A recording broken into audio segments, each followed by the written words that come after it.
Hi friends, smart kitchen for യുയിലേക്ക് എല്ലാവർക്കും സ്വാഗതം.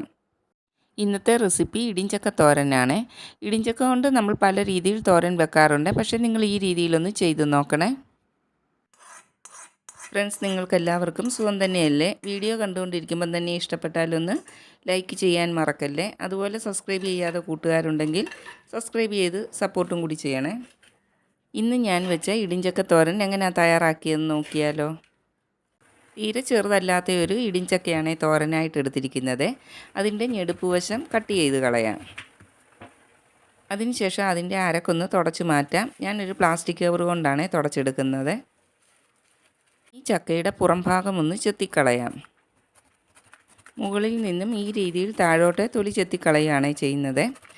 കയ്യിൽ അരക്ക് പറ്റാതിരിക്കാനായിട്ട് ചെത്തുന്നതിന് മുമ്പേ കയ്യിലും കത്തിയിലും കുറച്ച് എണ്ണ പുരട്ടി കൊടുക്കണം.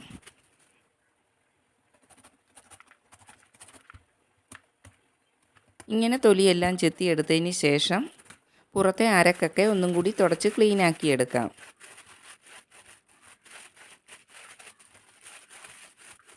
തൊലി ചെത്തിയതിന് ശേഷം ചക്കയൊന്ന് കഴുകി ക്ലീനാക്കി എടുത്തിട്ടുണ്ട്. ഇനി ഇത് രണ്ടായിട്ട് മുറിച്ചിട്ട് കൊത്തി അരിഞ്ഞെടുക്കാം. ഞാനിപ്പോൾ ഇതിൻ്റെ പകുതി മാത്രമേ തോരനായിട്ട് അരിയുന്നുള്ളൂ. കുരുവൊക്കെ മൂത്ത് വരുന്നതേ ഉള്ളൂ. ഇനി ഇതൊന്ന് കൊത്തി അരിഞ്ഞെടുക്കാം. സാധാരണ ഇടിഞ്ചക്ക തോരൻ അരിയുന്ന പോലെ തീരെ ചെറുതായിട്ടല്ല ഞാൻ അരിയുന്നത്, കുറച്ച് വലിയതായിട്ടാണ് അരിഞ്ഞെടുക്കുന്നത്. നിങ്ങൾക്ക് ഇങ്ങനെ അരിഞ്ഞെടുക്കാൻ ബുദ്ധിമുട്ടാണെങ്കിൽ ചോപ്പർ ഉണ്ടെങ്കിൽ അതിൽ ചെറിയ കഷ്ണങ്ങളാക്കിയിട്ടും അരിഞ്ഞെടുക്കാൻ പറ്റും. ചക്ക ഈ രീതിയിൽ അരിഞ്ഞെടുത്തിട്ടുണ്ട്. തീരെ ചെറുതായിട്ടല്ല, നിങ്ങൾക്ക് കാണുമ്പം തന്നെ അറിയാമല്ലോ, കുറച്ച് വലിയ പീസായിട്ടാണ് കുത്തി അരിഞ്ഞിരിക്കുന്നത്. ചക്കയുടെ പകുതി മാത്രമേ തോരനായിട്ട് അരിഞ്ഞെടുത്തിട്ടുള്ളൂ. ബാക്കി ഭാഗം പിന്നീട് എടുക്കാനായിട്ട് ഫ്രിഡ്ജിൽ സൂക്ഷിച്ച് വെക്കാം. ഒരു മൺചട്ടിയിലാണ് തോരൻ വെക്കുന്നത്. അതിനായിട്ട് ചക്ക അരിഞ്ഞത് ചട്ടിയിലേക്ക് ഇട്ട് കൊടുത്തിട്ടുണ്ട്. ഇതിലേക്ക് 1/2 ടീസ്പൂൺ മഞ്ഞൾപ്പൊടിയും 1/2 ടീസ്പൂൺ ഉപ്പുപൊടിയും കുറച്ച് കറിവേപ്പിലയും കൂടി ചേർത്ത് കൊടുക്കാം. ചക്കയൊന്ന് വെന്ത് കിട്ടാനായിട്ട് ഇതിലേക്ക് 1 കപ്പ് വെള്ളം കൂടി ചേർത്ത് കൊടുക്കുന്നുണ്ട്. ഇനി അടച്ച് വെച്ച് ചക്കയൊന്ന് നല്ലവണ്ണം വെന്ത് കിട്ടുന്നിടം വരെ വേവിച്ചെടുക്കാം. ചക്ക നല്ലവണ്ണം ഒന്ന് തിളച്ച് വന്നിട്ടുണ്ട്. ആവിയൊക്കെ വെളിയിലേക്ക് വരുന്നുണ്ട്. ഇനി ഇത് തുറന്നിട്ട് ഇളക്കി കൊടുക്കാം. ഇപ്പോൾ ചക്ക ഏകദേശം പകുതിയോളം വെന്ത് വന്നിട്ടുണ്ട്. ചക്കയെല്ലാം ഒന്ന് തട്ടിപ്പൊത്തി വെച്ച് കൊടുക്കാം. അടച്ച് വെച്ച് ബാക്കിയും കൂടി വേവിച്ചെടുക്കാം. ചക്ക വെന്ത് വരുമ്പോഴത്തേക്കും ഇതിലേക്ക് ചേർക്കാൻ ഒരു അരപ്പ് റെഡിയാക്കാം. അതിനായിട്ട് മിക്സിയുടെ ജാറിൽ 1/2 കപ്പ് തേങ്ങാപ്പീര എടുത്തിട്ടുണ്ട്. അതിലേക്ക് 1 ടീസ്പൂൺ കുരുമുളകും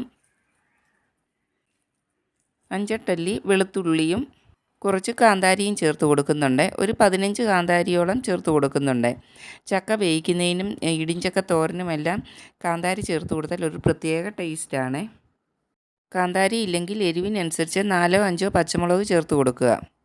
ഇനി ഇതിലേക്ക് ഒരു 3/4 ടീസ്പൂൺ ചെറിയ ജീരകവും കൂടി ചേർത്ത് കൊടുക്കാം.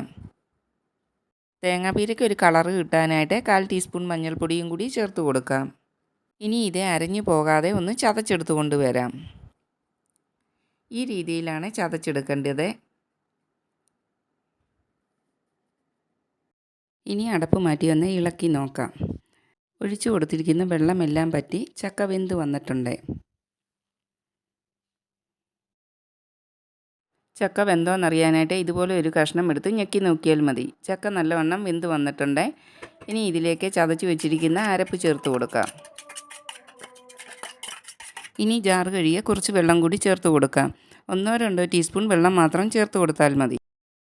തേങ്ങയുടെ പച്ച ടേസ്റ്റൊക്കെ മാറാനായിട്ട് ഒന്ന് വേവിച്ചെടുക്കാം. അരപ്പും ചക്കയും എല്ലാം കൂടി ഒന്ന് തട്ടിപ്പൊത്തി വെച്ച് 2-3 മിനിറ്റ് ചെറിയ തീയിലൊന്ന് വേവിച്ചെടുക്കാം.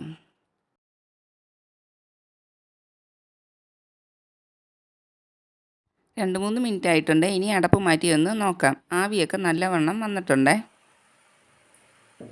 ഇനി ഇതെല്ലാം ഒന്ന് നല്ലവണ്ണം മിക്സാക്കി കൊടുക്കാമേ. ഒഴിച്ചു കൊടുത്ത വെള്ളമെല്ലാം നല്ല പാകത്തിനായിരുന്നു. ഒട്ടും തന്നെ കുഴഞ്ഞു പോകാതെ നല്ല രീതിയിൽ വെന്ത് കിട്ടിയിട്ടുണ്ട്.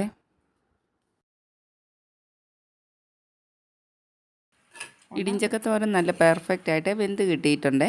ഇനി ഇതിലേക്ക് കടുക് താളിച്ച് ചേർക്കാം. ഒരു പാനിലേക്ക് 1.5 ടേബിൾ സ്പൂൺ വെളിച്ചെണ്ണ ഒഴിച്ച് കൊടുത്തിട്ടുണ്ട്. അതിലേക്ക് 1 ടീസ്പൂൺ കടുകിട്ട് കൊടുത്തിട്ടുണ്ട്. കൂട്ടത്തിൽ 2 ടീസ്പൂൺ ഉഴുന്ന് പരിപ്പും കൂടി ചേർത്ത് കൊടുക്കാം.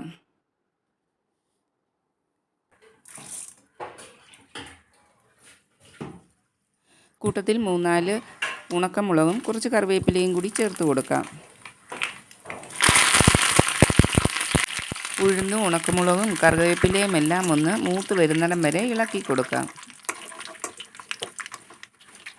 എല്ലാം ഒന്ന് നല്ലവണ്ണം മൂത്ത് വന്നു കഴിയുമ്പോൾ ഇതേ ഇടിഞ്ചക്ക തോരനിലേക്ക് ചേർത്ത് കൊടുക്കാം.